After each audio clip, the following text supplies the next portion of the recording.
There's possibly nothing sadder to see in schools than the death of a raised hand. Okay, maybe it's the death of a pilot G207, maybe that's just me. But losing the raising of a hand is probably a close second. And you can watch this play out in schools where you go into a kindergarten, preschool classroom and you ask a question, and a good percentage of those students are going to be elbowing each other to share a thought, even if that thought has nothing to do with the question being asked. Then fast forward to middle school, maybe you get two or three raised hands. It's the same kids raising their hands over and over again. And then fast forward into high school classes and you pose a question and kids treat you like a T-Rex where they're like, don't move, he might not see you. What happens? We're going to be exploring why do students lose that ability, that desire to raise a hand, and what can we as educators do about it? I'm Chase, helping you improve the effectiveness of learning through the effectiveness of teaching. Welcome to Effective Teaching in Action.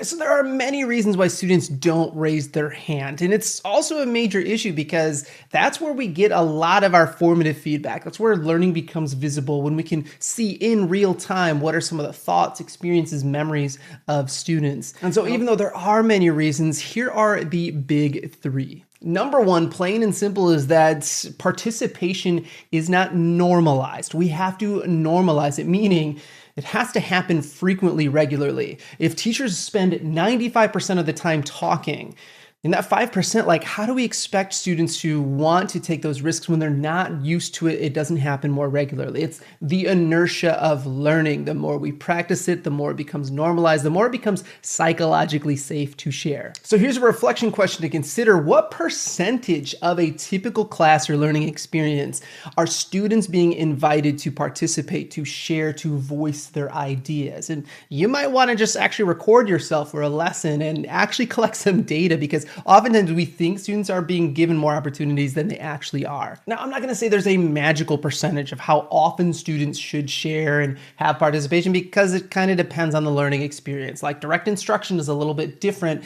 than classroom discussion. However, if you record yourself, you collect some data, invite yourself to think, how can I add 5% more interaction, more invitation, so that sharing becomes normalized? And from there, here's one key strategy. Provide more low gradient interactions. Now, low gradient interactions follow these qualities. Number one, they're super brief, like no longer than 30 seconds max, oftentimes just a couple quick seconds. Number two, no or minimal eye contact, so that there isn't a whole lot of social pressure in this moment. And number three, it is often over very recall-based sorts of information, stuff I already know, I've learned, I'm comfortable with. Example, it could sound like, hey, before we move on, just look at your partner's paper next to you and just notice what they put for number two, and then look back up here. Have a 5-second quick recap, one sentence. What do you remember from our lesson yesterday? Hey, real quickly, just rotate your papers around the table, notice what your partner said, and then rotate them back. These are all very low gradient interactions, low gradient conversations.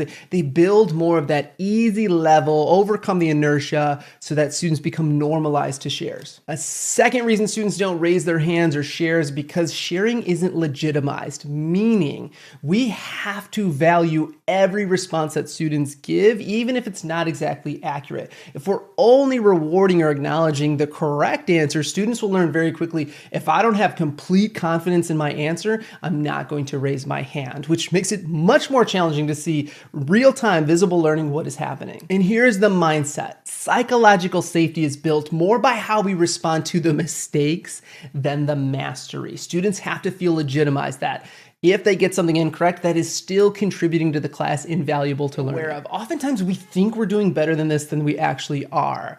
What often happens is that our nonverbals are sharing more of our responses than the actual verbal. So what it looks like is you're selecting students that, they might be offering some ideas and you're like, you said D for question number 4.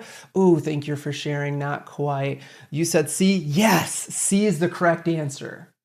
Now notice, even though verbally I gave some responses of like, yeah, but that's helping contribute, my nonverbal suggested that the incorrect answer wasn't good enough, the correct answer lit me up. It excited me. And then students learn through those nonverbals like, hey, don't share if you don't have the correct answer. So our reflection question here is, how are both my verbals and my nonverbals indicating that mistakes are just as valuable as mastery, as incorrect answers help us learn just as much as correct answers? Here's a strategy that can help you legitimize responses of students even if they're not 100% correct. I call it ACR.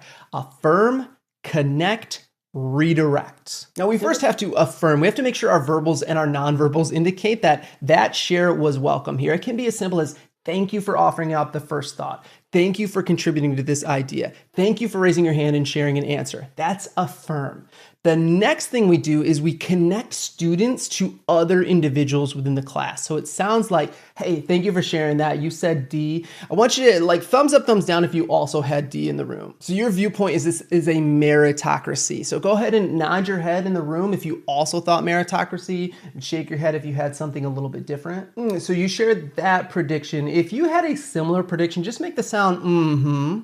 What we're doing is we're broadening it out so a student doesn't feel entirely alone. There are some opportunities to connect that other people also had some of these thoughts. And then comes the redirect. Maybe it isn't 100% accurate, but that's where we do the redirection phase of like, okay, let's explore that a little bit further. That's your prediction. Let's figure out if this prediction is accurate. Affirm them, connect them to other responses, and redirect back towards the learning target. This is how we legitimize all shares, whether they're correct or incorrect. Another reason that students don't raise their hand is that sharing isn't democratized, meaning not every student gets an equal opportunity to share. Again, this happens over the course of a student's life or a week or a unit or a class where all of a sudden students learn that the teacher's gonna lean heavily on the kids who know the answers, who share more regularly, and we have to break that. Part of this means that we might have to break our perception of what does sharing and participation look like. It does not always have to be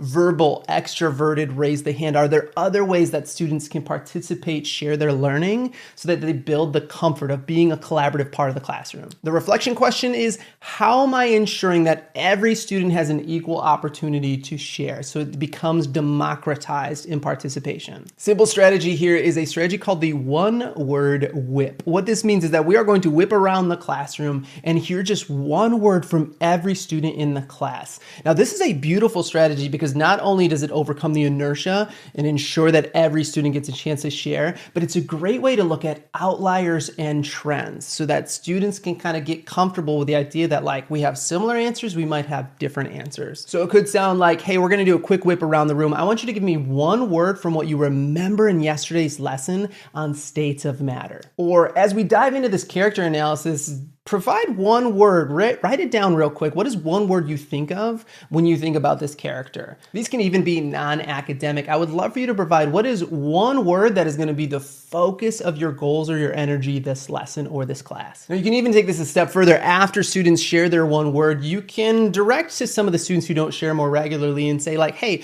what is one of the words that stood out the most that you noticed? What was one word that interested you that you heard from someone else? This strategy is brief. It ensures that every student gets a chance to share so that participation becomes democratized. So although we didn't tackle every reason why students don't raise their hand, we tackled 3 big ones and had both reflection questions and 3 strategies. If we want students to raise their hand to make learning visible, then we have to make sure it is normalized, legitimized, and democratized. So with that, I have 2 challenges for you this week. Number 1, consider recording yourself teaching so you can see in real time objectively how well you are normalizing, legitimizing, democratizing social shares. But number 2, take one of the strategies we talked about in this video, give it a go in your next lesson and see how it works. Now, in our next video, we're gonna go even deeper with more strategies of how do we overcome that sharing inertia. In the meantime, if you found this content valuable, please like, please subscribe, please share it with your network so people can also learn these strategies. Until next time, improve the effectiveness of learning through the effectiveness